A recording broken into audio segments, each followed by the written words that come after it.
I don't want to get into that. They fixed the story so it can fit the narrative. It said, next to them, we felt like grasshoppers. And that's what they thought too. Were they in the thoughts of those giants? But they said that's what the giants thought about us. With this mindset, you can never go far. In fact, you just count yourself out. So I have a few points here. In 10 minutes, we'll pray. Amen? So, but notice something. Point number one, these men were head of the tribes. They were leaders. They were head of tribes. They were the ones leading the other people. So there's an expectation. That's why they were sent. When Moses picked the people, he didn't pick any kind of person. He picked the leaders because they should know better.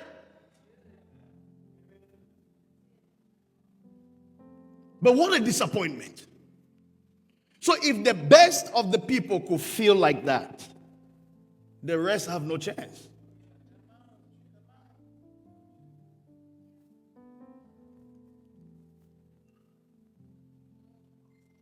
The head of the tribes. So if the leaders can be in such unbelief, imagine what the rest of the tribe will be in.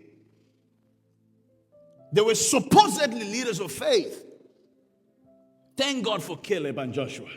Come on, so thank God for Caleb and Joshua. Because there's always that one or two people. There are always those people. Because God always has a remnant. There are always those people going to say, it's not true. It's not true. This is what God said. You can be that person for your own life. You can say, no, it's not true. This is what God said concerning me. I'm not going to believe that. I'm not going to believe that it's all doom and gloom. I'm not going to believe that nobody ever comes out of that. I'm not going to believe it. This is what the Lord said, and I believe God. In fact, Isaiah 53 verse 1 starts like this. Who has believed our report? So God is finding, is looking for somebody to believe. God is searching. He said, who has believed? In other words, there were a lot of people who did not believe. It was hard for God to find somebody who believed. So God can come in a church like this and look and searching for who is believing. Come on, say I'm one of them. Come on, say I'm a believer. In case you forgot, you're a believer. That's what it means. It means you believe God. How can you be a believer and don't believe God? So what are you? Who had believed that? And to whom is the arm of the Lord revealed? He's saying that if you believe God, God's power will be revealed. But you must believe God first. You must believe God, because once you believe God, you activate the power of God. The believing God is the activation. Power will flow. Come on now. I say power will flow. Power is not a mystery. It's based on believing.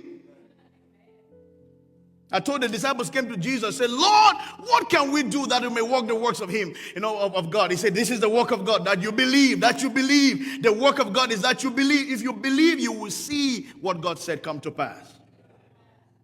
Get out of all these other things. Believe God.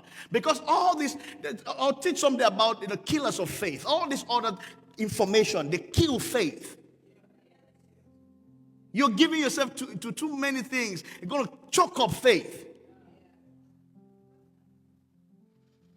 You're hearing things that are not helping your faith. What are you doing with those things? You're becoming more carnal. If you're listening to things that are not inspiring faith, it means you are becoming carnal. And the Bible said the carnal mind is enmity with God. You can't please God like that. In this Christian life, the Bible said the road is like that, narrow. Shut yourself down and keep yourself focused. Amen. Caleb and Joshua, thank God. We won't be talking about this if they were not there. Those two men, Caleb and Joshua.